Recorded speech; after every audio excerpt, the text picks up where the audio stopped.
Hello everyone, कैसे हैं आप सभी। आई होप आप सब लोग अच्छे होंगे और अपनी लाइफ को अच्छे से एंजॉय कर रहे होंगे। तो आज का जो मेरा व्लॉग है, आज मैं आपको बनबसा बैराज लेकर जा रही हूँ और बनबसा बैराज के बारे में आज हम डिस्कस करेंगे और ये जानेंगे कि बनबसा बैराज कब बना और इसके बनने के पीछे की क्या क्या स्टोरीज़ हैं और जानेंगे कि बनबसा बैराज हम कहाँ से और किन किन वे से होकर जा सकते हैं। तो बनबसा बैराज जाने का अगर जो सिंपल सबसे जो स्ट्रेट वे है, तो आप सबसे पहले बनबसा पहुंचिए और बनबसा से नेपाल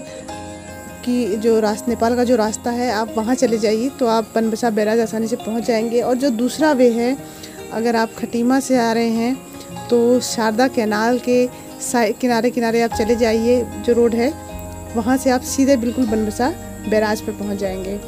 मेरे पिछले वीडियोस में मैंने शारदा कैनाल तक पहुंचने के और शारदा कैनाल के आसपास के जितने भी अच्छे पिकनिक स्पॉट्स हैं या घूमने की जो जगह हैं उनके बारे में मैंने काफ़ी डिटेल से वीडियोस बनाए हैं। तो शारदा कैनाल तक पहुंचने के लिए आप वो सारे वीडियोस देख सकते हैं। और आज हम उसी रास्ते पे जाते हुए बाकी जो जितने भी लोकेशंस पड़ेंगी वो मैं आपको दिखाती चली जाऊँगी। तो ये है धनुष पुल से अभी हम आगे जाएंगे और इसी रूट पर पड़ेगा शारदा बैराज। बिल्कुल स्ट्रेट वे है, बिल्कुल कहीं आपको इधर उधर नहीं जाना है।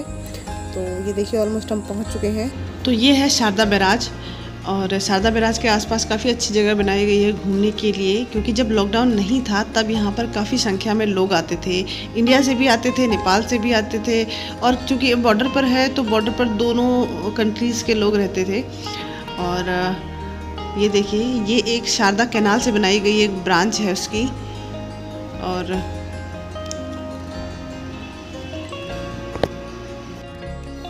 शारदा बैराज की अगर बात करी जाए तो शारदा बैराज 1928 में ये बनकर तैयार हो गया था और उस वक्त के जो संयुक्त जो यूपी उत्तर प्रदेश संयुक्त प्रांत था, तो उसके जो गवर्नर थे, British governor sir Malcolm Hailey, इनके द्वारा उसको शारदा बैराज को राष्ट्र को समर्पित किया गया था। और तब से आज तक शारदा बैराज बना हुआ है। लगभग 90 साल पूरे कर चुका है शारदा बैराज अपने। और ये है शारदा बैराज के आसपास का एरिया। बैराज तक मैं आपको लेकर चल रही हूँ और इसके आसपास घूमने के लिए और बच्चों के खेलने के लिए या कह सकते हैं कि आप लोगों के बैठने के लिए पार्क भी बनाया गया है जो ऐसा दिखता है। तो ये है पार्क शारदा बैराज के आसपास एक पिकनिक स्पॉट के रूप में इसको डेवलप भी किया गया है, ताकि इसमें लोग आएँ, घूमें और एंजॉय करें। तो ये देखिए,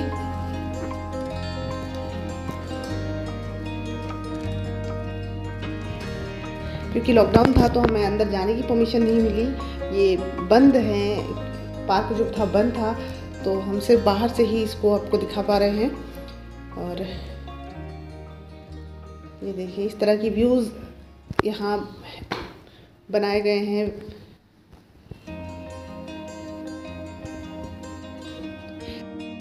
और ये है शारदा कैनाल, यहीं से शारदा कैनाल बनाई गई है। ये इनिशियल पॉइंट है शारदा कैनाल का। शारदा नदी से जो शारदा कैनाल बनाई गई है यहीं से बनाई गई है। जो सामने आपको पुल दिखाई दे रहा है यहाँ से बनी हुई है।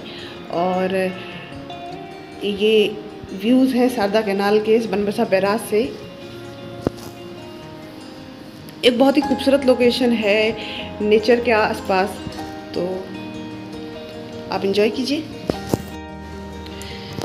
तो अब हम आपको लेकर चलते हैं बिल्कुल बनबसा बैराज या शारदा बैराज के पास में। वो सामने जो आपको दिखाई दे रहा है यही शारदा बैराज है और यहीं से जो नेपाल के लिए एंट्रेंस है, ये जो गेट है, ये कह सकते हैं, ये जो पुल है बैराज है, ये पुल जो है ये इंडिया और नेपाल के बीच कनेक्टिविटी है इस शारदा नदी पर।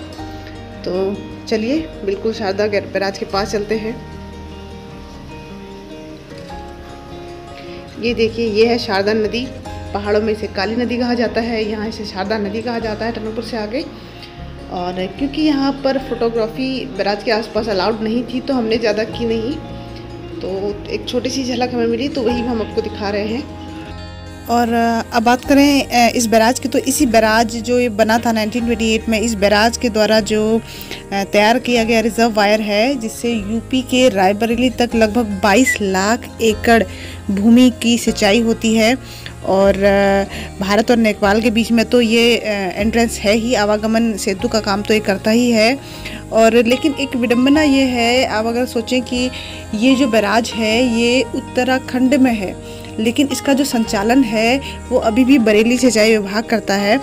और जहाँ तक बात की जाए कि ये बैराज कब बना, कैसे बना, इसकी भी एक इंटरेस्टिंग स्टोरी। कब बना तो ये आप जान ही रहे हैं, 1928 में बना था, लेकिन कैसे बना तो उसकी एक इंटरेस्टिंग स्टोरी है, तो वो मैं आपको सुनाती हूँ। उससे पहले मैं आपको ये व्यू दिखा दूँ। ये देखिए, ये है शारदा बैराज से हम कुछ दूरी पर आए हैं और नदी के किनारे ये देखिए जो सामने एरिया आपको दिखाई दे रहा है ये है नदी के उस पार, ये नेपाल का एरिया है। और वो सामने शारदा बैराज या बनबसा बैराज आप इसे कहें, ये बना हुआ है और यहीं से शारदा कैनाल निकाली गई है। और ये देखिए, ये है बनबसा बैराज, कुछ दूरी से आप इसे देखिए। एक इंटरेस्टिंग फैक्ट और मैं आपको बताऊं, अगर आप यहाँ शारदा नदी को यहाँ पर देखें, इस काली नदी को यहाँ पर देखें, तो आपको जब आप सामने से देखते हैं, शायद कैमरे में मैं उतना ना दिखा पाऊँ, आपको जो ये बीच में ये टापू सा दिखाई दे रहा है, एक तरफ से आपको देखिएगा कि पानी का फ्लो, जो नेपाल की साइड है पानी का फ्लो वहाँ कम है और इधर इंडिया की तरफ पानी का फ्लो थोड़ा ज़्यादा है। उसका भी रीज़न ये है कि टनकपुर से जब ये काली नदी शारदा नदी आती है तो इस पर टनकपुर से ही, यहाँ से इसको टनकपुर से काट दिया गया है और इस पर बनाया गया है टनकपुर का जो पावर हाउस है, टनकपुर पावर स्टेशन बनाया गया है जिससे बिजली का उत्पादन होता है। और ये वो जगह है जहाँ से मैं आपको दिखाने वाली हूँ, जो टनकपुर का जो पावर स्टेशन है वो जो सामने आपको दिखाई दे रहा है, अगर आप देख पाए, Tanakpur power house power station ये, यहाँ से बिजली उत्पादन होता है। और इसीलिए इस तरफ पानी का बहाव ज़्यादा है और जो नेपाल की साइड है उस तरफ पानी का बहाव थोड़ा कम है। ये देखिए, यहाँ पर बहाव थोड़ा ज़्यादा है और उधर उस साइड को बहाव कम है, क्योंकि ज़्यादा पानी इधर काट दिया गया था, टनकपुर से इस पावर स्टेशन के लिए काट दिया गया है और यहाँ पर इसे बिजली उत्पादन होता है इससे। तो अब मैं बताती हूँ कि शारदा बैराज के बनने की जो इंटरेस्टिंग स्टोरी थी, उस बनने से पहले क्या क्या हुआ था, कि किन सिचुएशंस में ये बना था। तो शारदा बैराज को बनाने के लिए जो 1856 और 57 यानी 1856 और 57 में जो मद्रास इंजीनियरिंग कोर के लेफ्टिनेंट एंडरसन थे, उन्होंने इस बनबसा बैराज का सर्वे किया था, सब कुछ उन्होंने डिज़ाइन वगैरह सब कुछ तैयार किया था।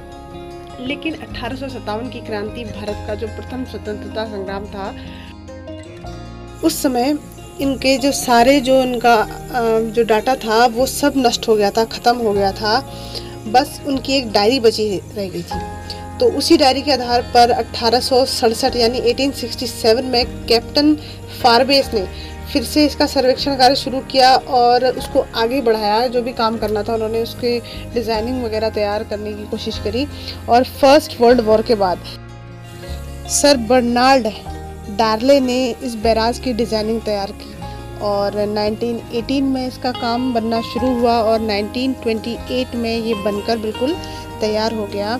और लगभग अगर ये बात की जाए कि इसमें कितनी लागत आई, तो उस समय के अनुसार इसमें लगभग 9.5 करोड़ रुपए की लागत आई थी और 25,000 से ज़्यादा मजदूर जो थे इसको बनाने में उन्होंने काम किया था।